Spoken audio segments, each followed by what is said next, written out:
Well, hello. Today is Tuesday, January 26th. We do have some birthdays. Today is Landru, Landrue. No, Landru. Can't read my writing there. Landru. I think it's their 19th birthday. But they get a song. Happy birthday to you. Happy birthday to you. Happy birthday, dear Landru. Happy birthday to you. Cha-cha-cha. It's also Patricia Barnhart, Patricia's birthday. Patricia's been with me a long time, too. Happy birthday to you. Happy birthday to you. Happy birthday, dear Patricia. Happy birthday to you. Cha-cha-cha. And also, it's Roxy Demo, RNA. Roxy. Actually, Jim wanted to name Christy Roxy. We're going to name her Roxanne. But I chose Christy because I told you that story, that I ate a lot of crackers when I was pregnant with Christy. Not because I was sick, it was just because I was craving them. And I liked the way it looked, and I wanted to name her Crispy, like the crispy cracker, but everybody was against that. So we ended up naming her Christy. But Roxy was one of the choices.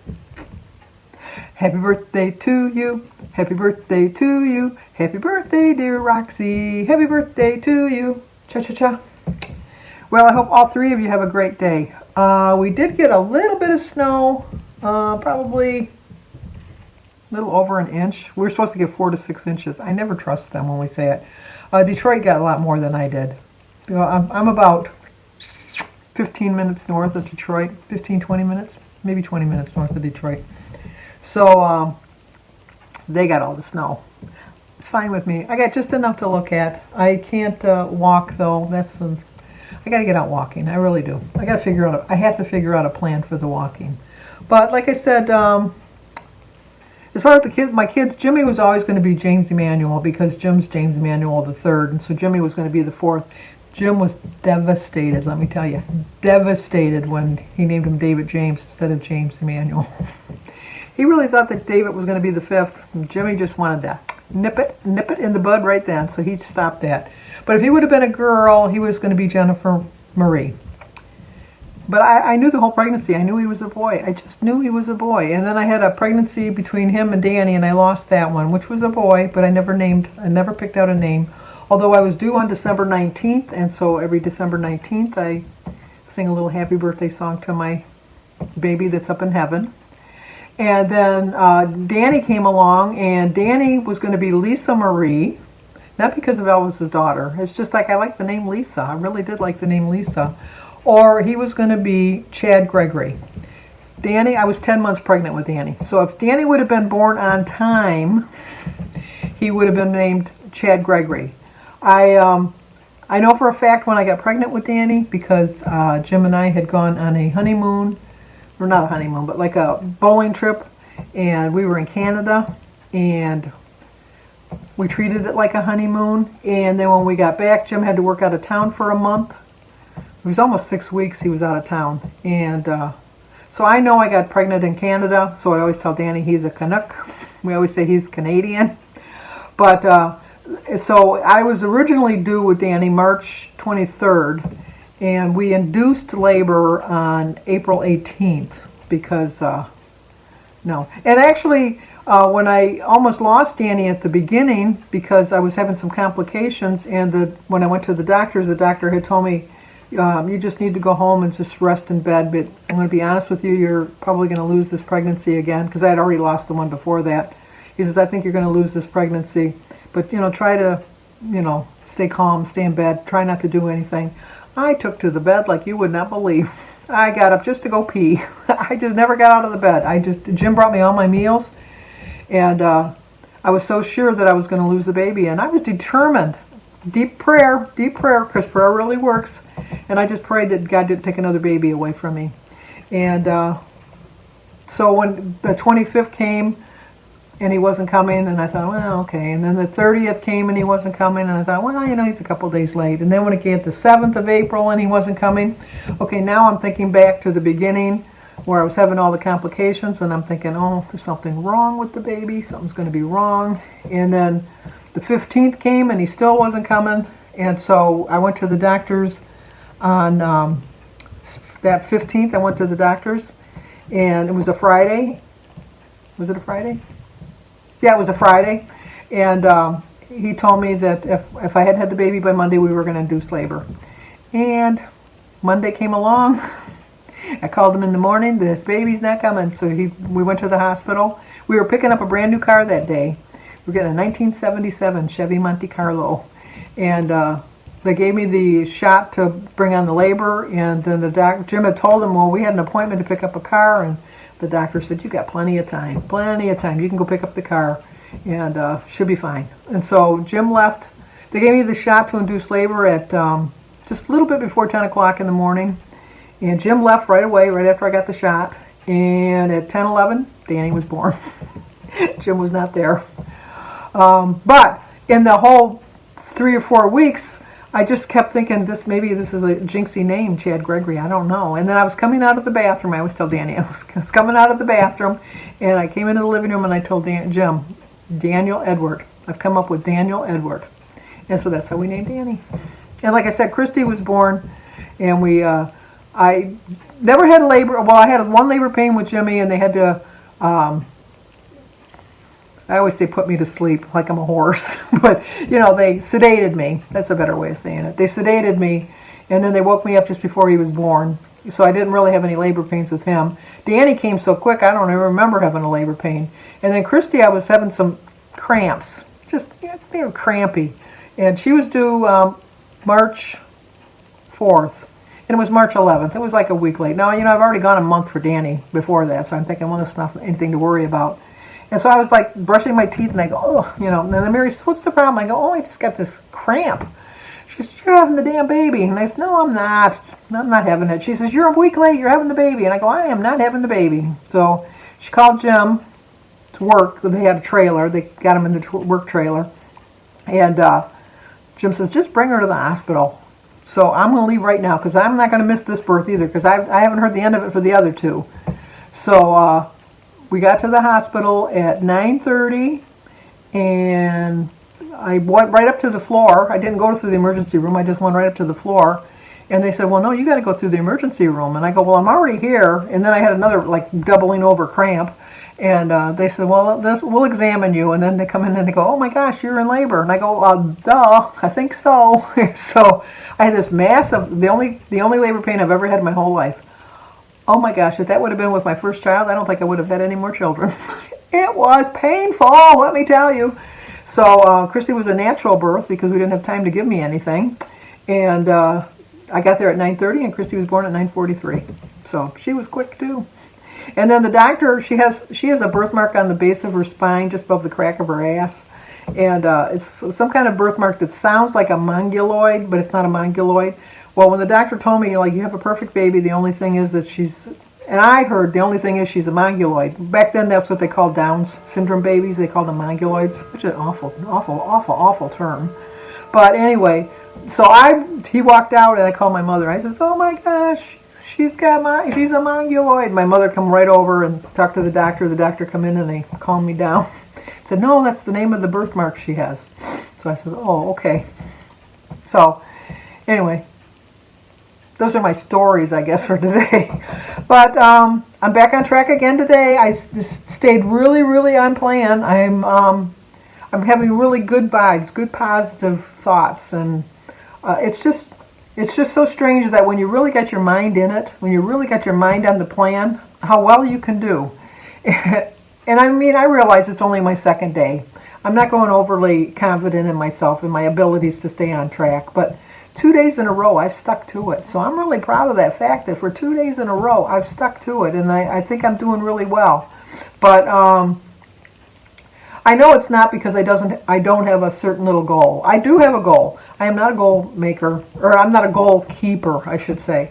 But I think the fact that I've just let myself go and just stopped worrying about hitting the 100 pounds, stopped going to Wonderland, just concentrate on getting back on track, saying my prayers and really saying, I can do it this time, knowing I can do it this time, and I'm still going to be flexible. It doesn't mean, when Lent comes, I'll probably give something up, obviously. But I I know my sister-in-law Barb said I should give up my berries. Oh, I can't give up my berries. I should. I really should because I eat too many of them. I know it's like a natural sugar, but it's still sugar. But I think I'm just going to plan on cutting back a little bit. But I think what my plan is to still give up sweets, because even though I'm not eating them now for the 3 weeks prior to Lent, that doesn't mean that somewhere along the line I could have an excuse to eat it. Whereas if I do give it up for Lent, I definitely will not have it. So that's what I need to do. But I'm really flexible. I'm going to take my time getting there. I've so far been enjoying it until I put so much stress on myself. As soon as I started putting stress on myself, it was all downhill from there. It was just, I got so close. I was within 4.5 pounds, and I was just seeing it, and I was just like dwelling on it so much, and it was driving me crazy. It really was. And I just thought, and then I got to that thinking process, like I'll never eat normal. I'll never be a normal. Well, I'm not a normal person anyhow, but I'll never be normal. And I just wasn't clear with myself as far as what I really wanted out of this program. I want to lose weight. I want to be healthy. But I think I was losing the fact that I was feeling so good eating healthy. Even though I wasn't losing the weight like I wanted to, I was feeling good. I was sleeping good. I was feeling good. I wasn't having any, I'm not having health issues now, but I mean, I wasn't having any health issues. And I was just feeling really accomplished, really proud of myself. And not that I'm not proud of myself, because I am proud of how far I've come. I've really come a long way. Farther than I ever thought I would be. I know. Sometimes you got to remind yourself that, you never thought you'd get this far, and you did. So who's to say that you won't get even farther, because I know I will. But I think that I'm back enjoying eating. And I know that sounds silly, because when I was eating all the fattening foods that I thought I really was missing, I really wasn't enjoying eating it. It wasn't a treat. It was like, I don't know what it was, but it wasn't a treat. It was a cheat. It was definitely a cheat. And I just didn't feel very proud of myself, and I felt very much like I was letting myself down. And one thing in life I never want to do is let myself down. And I was doing that. And I refuse to do that again. So I'm not doing it anymore. So I think that I'm really, really back on track. I really am. So I almost forgot I was going to share with you what I had to eat today. My goal, I told you, is to stay under my 23 points, but I'm not going to stress if I go a little bit over the 23 points. I'm not going to worry about it. And my calorie count, I'm trying to be between 12 and 1,500. I don't want to go too low, because I had that incident back at Easter time where I fainted because I didn't have enough to eat. It scared me. Been there, done that. Not going to do that again, because that really did scare me. So for breakfast this morning, I had an egg, a banana. I know I should cut out the bananas because I know it's pure sugar, but I like it for the potassium, and I know I can get potassium and other things too, but like my berries, my banana is kind of like an addiction, and it's a healthy addiction at least. It's better than a cigarette. So anyway, then I had a half a cup of oatmeal. That's dry before I cooked it, and a quarter cup of 2% milk, and I had a tea and a grapefruit. So it was a 5-point breakfast, and it was 432.5 calories. It doesn't seem like it would be that many calories, but the oatmeal alone was 153. But it's a healthy calorie, so you got to remember that too. And then for lunch, I had an ounce of cheddar cheese for 120 calories. I had 16 of the Boar's Head turkey pepperonis for 70 calories, which was 1 point, and the cheese was 4 points. I had 5 of those little Nandan breads that I like, which were 140 calories. Now that's a lot, but that's a lot of carbs. My body, we don't have a really good relationship with carbs, but I felt like I needed it. And I don't know if it was so much the oatmeal that drew that out of me, but I still had it. And that was 5 points.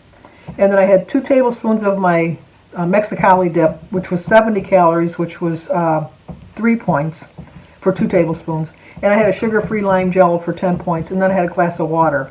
So my lunch was 13 points and 410 calories. And then for dinner, I had a 10-ounce chicken breast before I cooked it. I didn't weigh it after I cooked it. I just weighed it raw. It was 10 ounces raw, which was 335 calories, 0 points. I had a vine-ripe tomato for 21 calories. A cucumber, I had a half of a cucumber for 8 points. I had a half a cup of broccoli for 27 points and a half a cup of cauliflower for 15, not points, calories. And then I'm having a hard time, Joan, maybe you can help me out on this. On the lemonade, the Starbucks imitation lemonade, I used the 2 bags of the Tazo tea bags, and I put 32 ounces of boiling water. I let it steam and all that. And then I add 32 more ounces of water onto that, and then I put 1 packet of the Crystal Light. It's the quart size, the Crystal Light on the thing. And it says that it's 5 points for a fifth of the package, so I used the whole, not 5 points, 5 calories. And so then I used the whole package, which would make it 25 calories for the whole package, but I got 64 ounces of tea. So I don't know how many points to figure that out. And I had a hard time figuring out the calories too. I figured out 5 points, or 5 calories for the lemonade. I don't know if it would be more than that. But Joan, if you could help me, I'd appreciate it. So anyway, so that's a completely 0-point dinner. And I had 411 calories. So I ended up the day with 1,276 calories and 18 points. So I think another successful day for me today. And I'm just curious to see how the scale repays me. Hopefully, like I said, I gained, how much did I gain last week? I don't even remember, which is sad. I should remember that number. I gained 2.6 last Friday, and then I gained another 3 pounds over the weekend. So basically, I've added 5.6 pounds onto what I weighed. So we know I'm not going to lose 5.6 pounds this week, but if I could lose like 3 pounds, that would be pretty good. I'll take it. We'll see. But anyway, that's going to do it for tonight. If you're new to my channel, please subscribe. If you have any questions for me, please put them in the description box below. I don't have a problem sharing anything about my life so far. It seems like I don't have an edit button. Leave a comment, hit the like button, share it if you think somebody might like to see it. Always believe in yourself, always stay safe, and I will talk to you guys tomorrow.